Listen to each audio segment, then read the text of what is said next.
ಎಲ್ಲ ಇದು ಹೊಡೆದು ಬಿಡ್ತಾರೆ.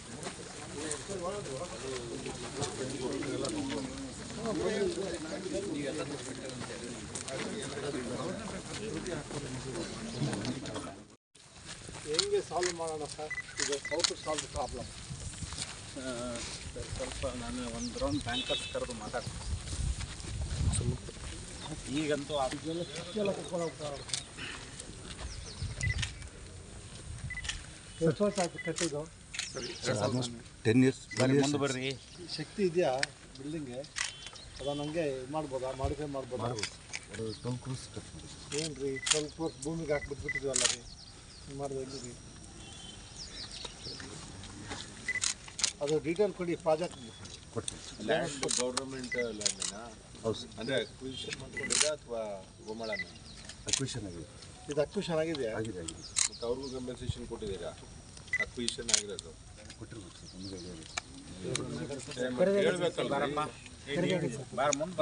Government land private land? ಆ ಕಡೆ ಹೋಗ್ರಿ.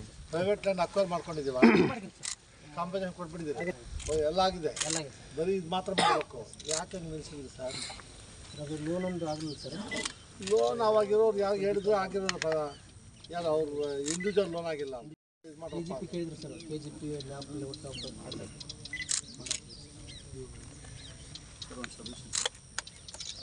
ರಾಜೀವ್ ಗಾಂಧಿ ನಿಗಮ ಮತ್ತು ನಿರ್ಮಿತ ಕೇಂದ್ರದಲ್ಲಿ ಟೈಪ್ ಕೊಡ್ತೀನಿ ಸರ್. ಬೆನಿಫಿಷಿಯರಿ ಸೆಲೆಕ್ಟ್ ಮಾಡಿ ಕೊಡೋದು ಜಿಮ್ಮೆದಾರಿ ನಮ್ಮದು ಸರ್. ಅದರಲ್ಲಿ ಹೇಳೋಕ್ಕಾಗಲ್ಲ ನೀವು ಸರ್. ನಾವು ಒಂದು ಎಲ್ಲ ಜವಾಬ್ದಾರಿ ನಮ್ಮದೇ ಬರ್ತದೆ. ರಾಜೀವ್ ಗಾಂಧಿ ನಿಗಮ ಅವರು ಒಂದು ನಾವು ಹಂಗೆ ಕೈ ತೊಳ್ಕೊಳಕ್ಕೆ ಬರಲ್ಲ. ಈಗ ಸರ್ ಏನು ಹೇಳ್ತಾ ಇದ್ದಾರೆ, ಇದನ್ನು ಹೆಂಗೆ ಸಾಲ್ವ್ ಮಾಡ್ತೀರಿ ನೋಡಿ ಅಂತ ಒಂದು ಡೈರೆಕ್ಷನ್ ಕೊಟ್ಟಿದ್ದಾರೆ. How to solve the problem. ಆ ಜನಗಳಿಗೆ ಬಂದು ಮತ್ತೆ ಇದೆಲ್ಲ ಕಿತ್ತಾಕ್ಬೇಕು, ಕಿತ್ತಾಕೆಲ್ಲ ಮಾಡಿಸ್ಬೇಕು. 2 ದಿವಸ JCB ಕಿತ್ತೋದು ಆಗುತ್ತೆ, ಏನಾಗಲ್ಲ. ಮತ್ತು ರೋಡ್ ಎಲ್ಲ ಇಲ್ಲ. ಇದೆಲ್ಲ ಇರೋದಿಲ್ಲ. ಅದೊಂದು ಕಾಂಪೌಂಡ್ ಆಗಿರೋದು, ಅದು ಬಿಲ್ಡಿಂಗ್ ಹಾಕೋದು.